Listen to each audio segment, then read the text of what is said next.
नमस्कार दोस्तों। जब हम 2024 के लोकसभा चुनावों की चर्चा करते हैं या बात करते हैं तो बीजेपी के लिए दक्षिण भारत के राज्य सबसे चैलेंजिंग साबित होते हैं। क्यों? दक्षिण के जितने भी राज्य हैं, केवल एक कर्नाटक ऐसी है जहां पर बीजेपी की सरकार आज तक रही है या वर्तमान में भी है, और ये भी इस समय चैलेंज की पोजीशन में है क्योंकि 2023 की शुरुआत में ही कर्नाटक में चुनाव होने जा रहे हैं और कर्नाटक का चुनाव जीतना बीजेपी के लिए सबसे बड़ा चैलेंज है।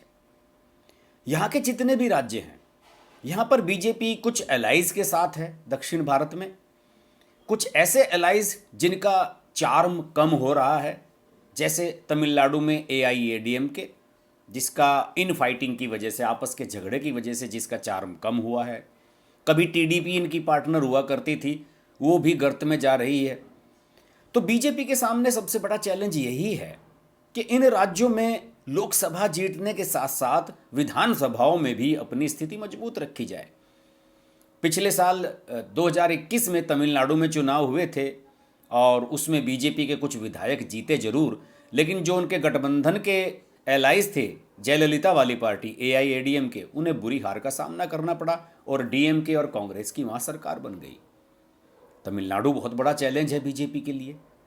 लोकसभा हिसाब से देखूं तो इन राज्यों में केरल, तेलंगाना, आंध्र प्रदेश, तमिलनाडु, कर्नाटक, अगर इन राज्यों की हम बात करें तो इसमें लोकसभा की 130 सीटें हैं और इनमें से सिर्फ 29 बीजेपी के पास है। आप समझ सकते हैं कि बीजेपी दक्षिण भारत में कितनी कमज़ोर स्थिति में है। और इन 29 में से भी 25 कर्नाटका में है और 4 उसके सांसद हैं तेलंगाना से। और यही वजह है कि बीजेपी इस साल इन दोनों राज्यों में, चूंकि विधानसभा चुनाव होने जा रहे हैं, साल के आखिर में तेलंगाना में भी चुनाव होंगे, तो बीजेपी कोशिश ये कर रही है कि दोनों में ही मैक्सिमम गेन करने की कोशिश की जाए विधायकों के तौर पर। विधायकों का भी एक रिकॉर्ड है मेरे पास। इन सभी स्टेट्स में मिलाकर कुल 923 MLAs होते हैं और उनमें से बीजेपी के पास 135 हैं। इनमें से भी ज़्यादातर कर्नाटक में हैं या फिर तेलंगाना में है। तो ये स्थिति यहाँ पर बीजेपी की है। तो बीजेपी यहाँ पर अपनी एक खास प्लानिंग कर रही है कि इन स्टेट्स में 2024 के चुनाव में किस तरीके से मैक्सिमम लाभ उठाया जाए। कर्नाटक ऑब्वियसली उनकी प्राथमिकता है। अब देखिए, चूंकि दक्षिण भारत में आपका रिप्रेजेंटेशन कम है, तो इसका मतलब ये नहीं कि आप दक्षिण भारत के बीजेपी नेताओं को केंद्र में रिप्रेजेंटेशन कम करें। अब बीजेपी ने इसे बढ़ाया है। येदियुरप्पा को CM पद से हटा दिया गया था कर्नाटक में, बोम्मई को बना दिया गया था। लेकिन पिछले साल आपको याद होगा, जब बीजेपी ने अपने पार्लियामेंट्री बोर्ड का ऐलान किया तो उसमें शामिल किया येदियुरप्पा को, जो पूर्व मुख्यमंत्री हैं कर्नाटक के और अपने समुदाय के वहाँ बड़े नेता माने जाते हैं। और लोगों का कहना है कि हम तो आज भी येदियुरप्पा को बड़े नेता मानते हैं, जबकि वो 80+ वाली कैटेगरी में आ चुके हैं। उनको इस तरीके से तवज्जो दिया जाना पार्लियामेंट्री बोर्ड में, ये दर्शाता है कि बीजेपी कर्नाटक को किसी हाल में खोने की स्थिति में नहीं है। इसके अलावा के लक्ष्मण, जो तेलंगाना की राजनीति से संबंध रखते हैं, के लक्ष्मण को भी पार्लियामेंट्री बोर्ड में लिया गया था। पिछले साल आपको याद होगा, अक्टूबर के महीने में 2022 में हैदराबाद में पार्टी की राष्ट्रीय कार्यकारिणी हुई थी और बहुत सारे उसमें लोग जुटे थे और उसका पूरा आयोजन के लक्ष्मण के नेतृत्व में हुआ था। साथ ही साथ बीजेपी के लक्ष्मण ने वहाँ पर एक और कार्यक्रम कराया था जिसे काशी तमिल संगमम कहा जाता है। अभी हाल ही में हुआ था, प्रधानमंत्री खुद उसमें गए थे भाग लेने के लिए, आपको याद होगा, और बड़े बड़े नेता उसमें पहुँचे हुए थे।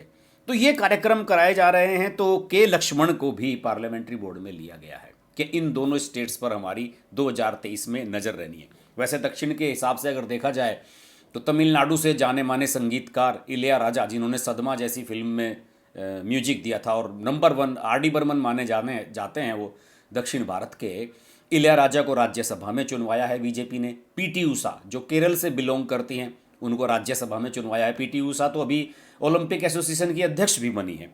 तो इस तरीके से बीजेपी फोकस कर रही है। लेकिन हैदराबाद में बीजेपी ने जो वहाँ के म्यूनिसिपल कॉरपोरेशन के चुनाव थे वो बहुत शिद्दत के साथ लड़े थे, अच्छी खासी सफलता हासिल की थी। तो निश्चित रूप से तेलंगाना भी बीजेपी के रडार पर है अगले साल जो लोकसभा चुनाव होंगे उनसे पहले। तेलंगाना के लिए इन्होंने प्लानिंग वेस्ट बंगाल की तरह नहीं करी है। आपको याद होगा कि वेस्ट बंगाल में किया क्या गया था। कैलाश विजयवर्गीय वहाँ के प्रभारी थे, उन्होंने जो भी टीएमसी से या दूसरे दलों से लोग आ रहे थे टूट टूट कर, उन सबको उन्होंने टिकटें बंटवाई थी वहाँ पर। हालांकि 75 विधायक वहाँ जीत कर आ गए थे बीजेपी के, लेकिन बाद में उनमें से बहुत सारे वापस भी लौट गए।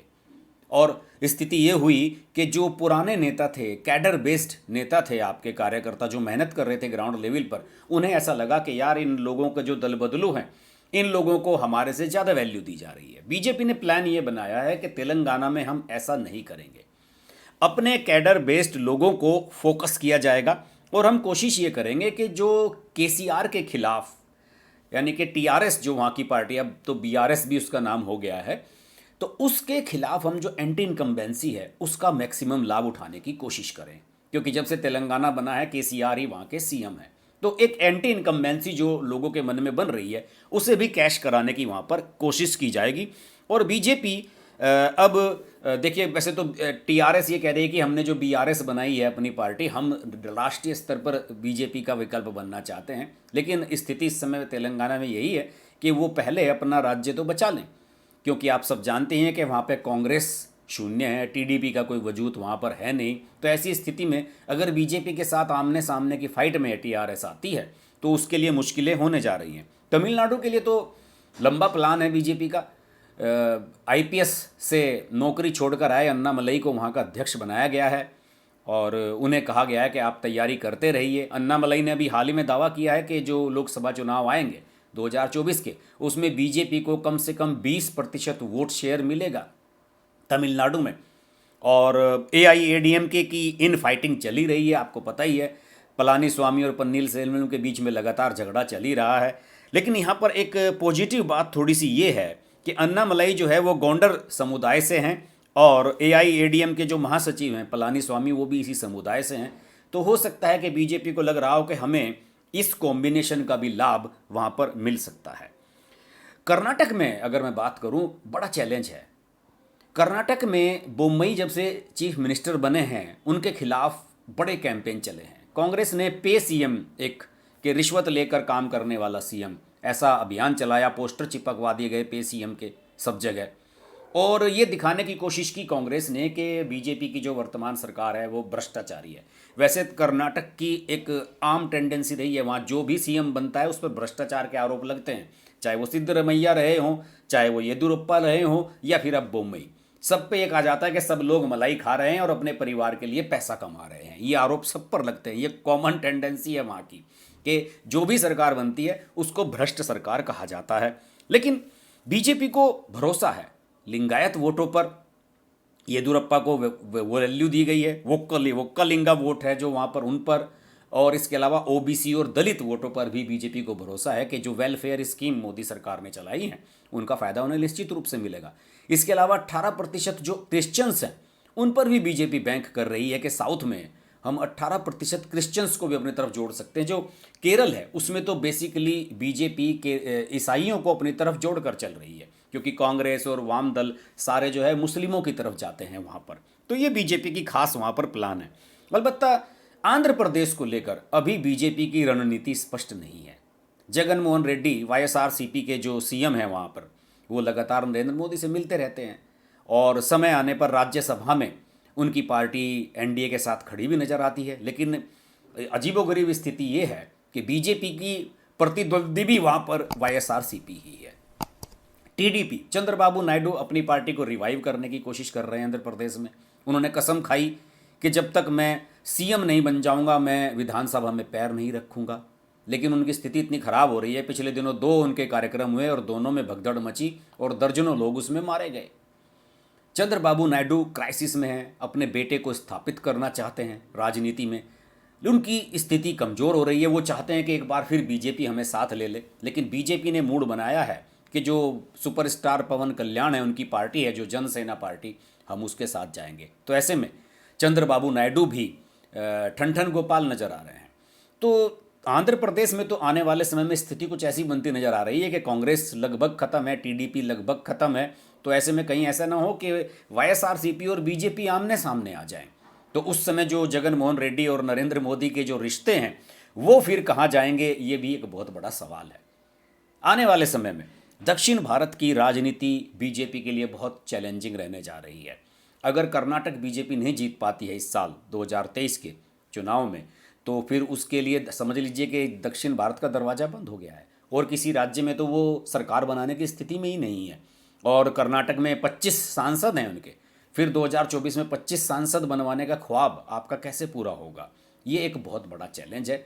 बीजेपी का मानना है कि प्रधानमंत्री नरेंद्र मोदी के फेस पर या उनके काम पर, उनकी जो नीतियां हैं उनके आधार पर जनता में अभी भी बीजेपी के प्रति साउथ में एक लोकप्रियता बढ़ रही है, और इसका फ़ायदा निश्चित रूप से, इसका टेस्ट तो सही मायनों में हो जाएगा कर्नाटक में, और फिर साल के आखिर में तेलंगाना में। अगर इन दोनों राज्यों में बीजेपी बेहतर प्रदर्शन करती है तो 2024 में दक्षिण भारत में बीजेपी 29 से कुछ ज़्यादा सांसद अपने जितवाने का ख्वाब देख सकती है। फिलहाल चैलेंज है, बहुत बड़ा चैलेंज है, और पार्टी को नीचे से ऊपर तक जमकर काम करने की वहाँ पर ज़रूरत है। दक्षिण भारत की राजनीति पर हम हमेशा चर्चा करते रहे हैं, आगे भी करते रहेंगे। अगर आपको ये वीडियो अच्छा लगे, लाइक कीजिए, शेयर कीजिए, चैनल को सब्सक्राइब कीजिए, और अगर सब्सक्राइब कर लिया है तो ये देख लीजिए कि नोटिफिकेशन के लिए बेल आइकन प्रेस किया है या नहीं, क्योंकि मेरे लाइव आने का आपको फिर पता नहीं लगेगा। फिर मिलते हैं अगले वीडियो में। नमस्कार। अगर आपको हमारी वीडियो पसंद आई तो वीडियो को लाइक करें, चैनल को सब्सक्राइब करें और नोटिफिकेशंस के लिए बेल आइकन को प्रेस करें।